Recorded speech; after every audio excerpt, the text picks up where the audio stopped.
Here's my stave shell that I made back in 2012. I'm going to do some work to it. I'm going to refinish the outside, respray that, but I also want to do some work on the inside.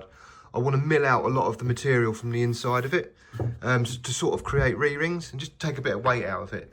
I think it might resonate a bit more, and it's something I just want to try and get a jig set up so I can do it going forward.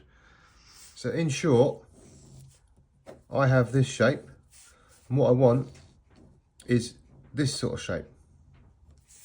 The way I milled the shell out originally, I had a router table like this, obviously the bit sticking out here, and I had two posts either side with a rod going through here, and I just had two blanks which held the shell like this. Then I'd pass this over the router, and that's what would make the shape circular, because obviously with a stave drum it's multi-sided, so it's not actually a true circle, so this actually rounds it all up.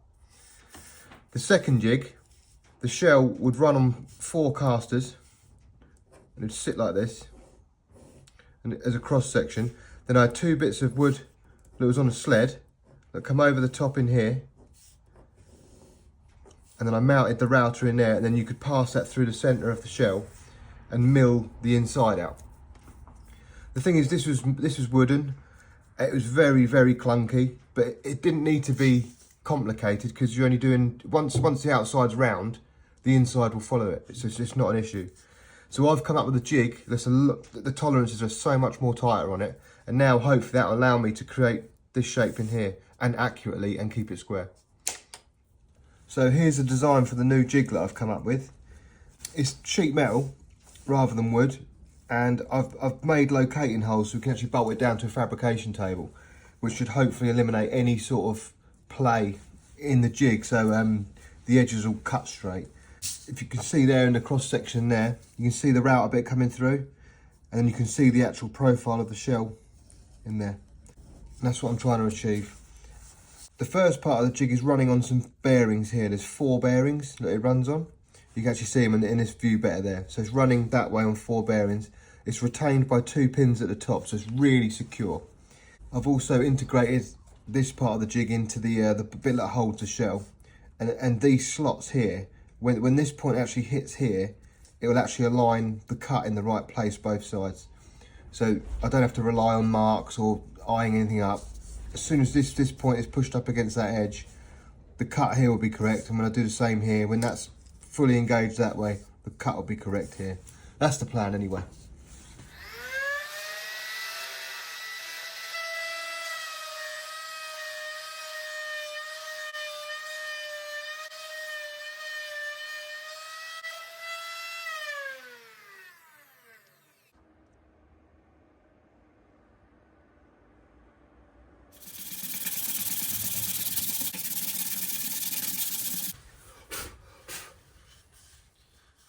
After a bit of sanding, that's what we look like at the minute. I'll obviously give it a bit more of a sand, get it really smooth, and I'll need to reseal it, but obviously I still need to sort the outside out, so I'll probably do all the finishing at the same time, but the inside's looking really good. And like I say, the edge is dead square. Where the cutter started and finished is bang in line, and that's exactly what I needed. Another issue I wanted to address on this drum was the lugs. I mean, don't get me wrong, I absolutely love the look of them, and they're obviously heavily influenced by the shark tooth grand style lugs. But originally, I just tapped them with an M5 thread here and here, and it bolted directly to the shell. So that would butt up against the shell, and then literally a screw on the inside. And the problem with that is that the thread could potentially pull up into the shell, and it could send vibration through it. So it's not the way to do it. They normally have posts on.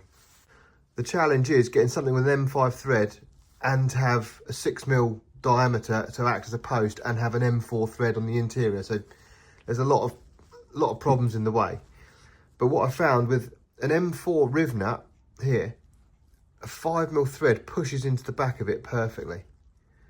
So what I need to do is secure that, and then this will act, this is 6mm diameter, and that'll act as the post, and then it's got a 4mm thread inside there. With the thread attached to the riv nut, that will then go in there. So that's the M5 thread taken care of. There's now a 6mm post, essentially, and then a 4mm thread in there to bolt it into the drum. I think it's a much better way of doing things. But at the minute, because I've machined so much out of the shell, I need to think about how I'm going to reduce these. I'm probably going to have to put them in the lathe and take the shoulder off to look more like this. And when that's in there like so, there's only a small post on there, which is okay for the thickness of the shell. And then you can put the fixing on the inside. The next instalment will be more work on the shell, and there will also be the machining and getting these lugs sorted out. So stay tuned for the next video.